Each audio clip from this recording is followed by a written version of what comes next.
नमस्ते। जरा सोचिए, एक देश जो सदियों की गुलामी के बाद अपनी किस्मत खुद लिखने जा रहा है, उसका भविष्य कैसा होगा?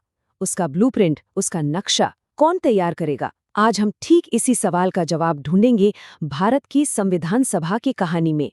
तो सवाल सीधा सा है, दुनिया की सबसे बड़ी डेमोक्रेसी का संविधान आखिर लिखा तो लिखा कैसे गया? चलिए, इस दिलचस्प कहानी की परतों को एक-एक करके खुलते हैं। देखिए, ये कोई एक दो दिन की बात तो थी नहीं। ये एक बहुत लंबा और मुश्किल सफर था। सोचिए, 1934 में बस एक आइडिया आया था, फिर 1946 में जाकर वो सभा बनी, और फिर कहीं जाकर 1950 में हमारा संविधान लागू हुआ। इस सफर का हर एक मोड़, हर एक पड़ाव बहुत ही क्रूशियल था। तो चलिए, कहानी की एकदम शुरुआत में चलते हैं।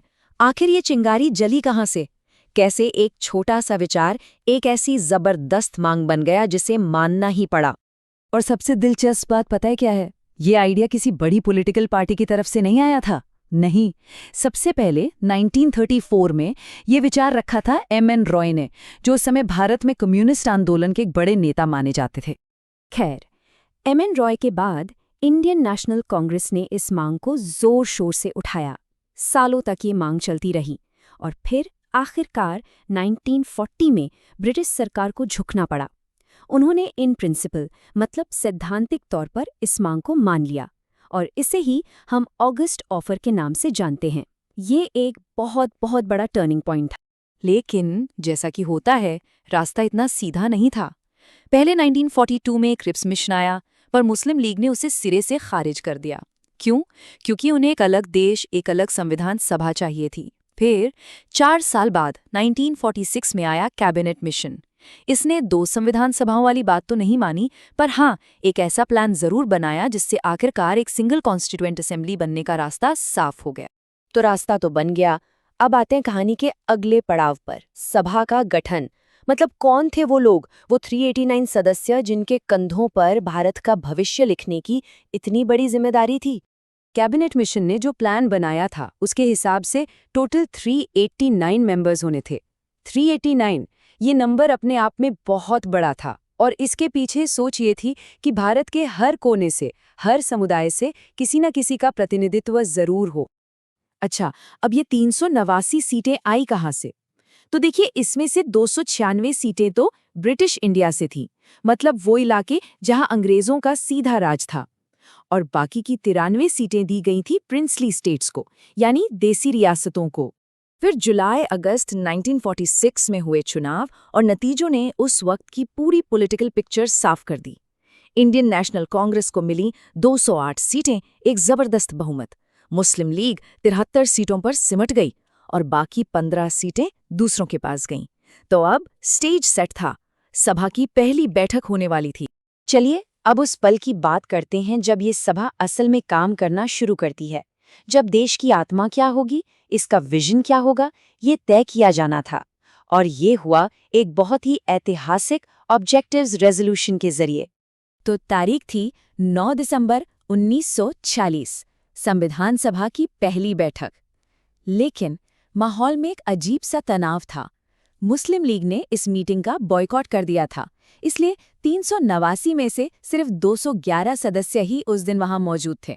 इसके ठीक 4 दिन बाद 13 दिसंबर को जवाहरलाल नेहरू खड़े हुए, और उन्होंने वो ऐतिहासिक उद्देश्य प्रस्ताव पेश किया। इसकी शुरुआत ही इतनी दमदार थी। ये संविधान सभा भारत को एक स्वतंत्र, संप्रभु गणराज्य घोषित करने का दृढ़ और गंभीर संकल्प लेती है। आप कह सकते हैं कि ये नए भारत का मिशन स्टेटमेंट था। और इस रेजोल्यूशन में वो सारे कोर प्रिंसिपल्स थे जो आज हमारे संविधान के प्रीएम्बल यानी प्रस्तावना की नींव हैं, जैसे सबके लिए न्याय हो, सामाजिक भी, आर्थिक भी और राजनीतिक भी, सोचने की, बोलने की, किसी भी धर्म को मानने की पूरी आज़ादी हो, सबको बराबर मौके मिले, और हाँ, जो माइनॉरिटी हैं, पिछड़े इलाके हैं, उनके लिए स्पेशल सेफगार्ड्स हों। और सबसे बड़ी बात, सारी की सारी शक्ति, सारी सॉवरेनिटी वो भारत के लोगों से आएगी। ये सब चल ही रहा था कि 1947 में आ गया इंडियन इंडिपेंडेंस एक्ट, और इस एक कानून ने सब कुछ बदल कर रख दिया। चलिए देखते हैं कि इस एक्ट के बाद संविधान सभा की पावर्स में, उसके स्टेटस में क्या जबरदस्त बदलाव आया। इस एक्ट ने असेंबली की पूरी हैसियत ही बदल दी। देखिए, एक्ट से पहले ये सभा ब्रिटिश प्लान के तहत बनी थी, तो इस पर कुछ पाबंदियां थीं। लेकिन एक्ट के बाद ये एक फुली सॉवरेन बॉडी बन गई। मतलब अब ये जैसा चाहे वैसा संविधान बना सकती थी, किसी से पूछने की जरूरत नहीं। और इतना ही नहीं, इसका काम सिर्फ संविधान बनाना नहीं रहा, बल्कि ये भारत की पहली पार्लियामेंट भी बन गई जो देश के लिए कानून बनाती थी।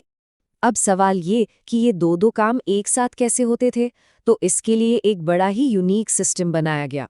जिस दिन असेंबली संविधान पर काम करने के लिए बैठती, उस दिन चेयर पर होते थे डॉक्टर राजेंद्र प्रसाद, और जिस दिन वो देश के लिए कानून बनाने यानी एक पार्लियामेंट की तरह काम करती, उस दिन उसके अध्यक्ष होते थे जीवी मावलंकर। इसी बीच देश का बंटवारा भी हुआ। इसका सीधा असर संविधान सभा पर भी पड़ा।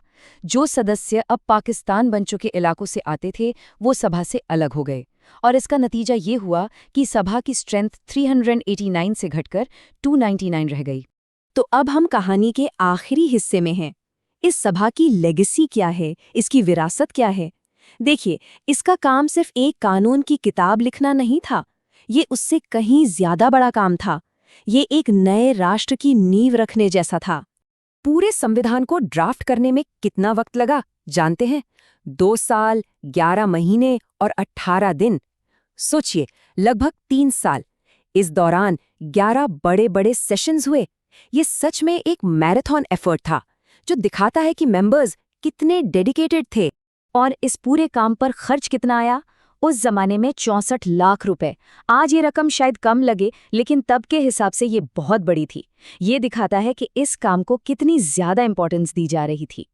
जैसा मैंने कहा, इसका काम सिर्फ संविधान बनाना नहीं था, इसने और भी कई बड़े फैसले लिए।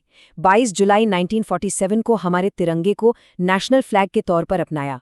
मई 1949 में ये तय किया कि भारत कॉमनवेल्थ का सदस्य बना रहेगा, और 24 जनवरी 1950 को हमारे राष्ट्रगान और राष्ट्रगीत को अपनाया गया, और उसी दिन भारत के पहले राष्ट्रपति डॉक्टर राजेंद्र प्रसाद को भी चुना गया। और फिर आया वो दिन, 24 जनवरी 1950, संविधान सभा का आखिरी सेशन। ये एक बहुत ही इमोशनल और ऐतिहासिक दिन था। सभी मेंबर्स ने संविधान की ऑफिशियल कॉपीज पर साइन किए और अपने सालों की मेहनत को आखिरकार एक साकार रूप दिया। और अब जाते जाते एक सवाल, जरा सोचिए, अगर आज के भारत में एक नई कॉन्स्टिट्यूएंट असेंबली बनाई जाए, तो क्या लगता है किन फंडामेंटल प्रिंसिपल्स पर, किन बुनियादी उसूलों पर सबसे ज्यादा बहस होगी? इस सवाल का जवाब शायद हमें ये बताएगा कि हम एक राष्ट्र के तौर पर इतने सालों में कहां से कहां आ गए हैं।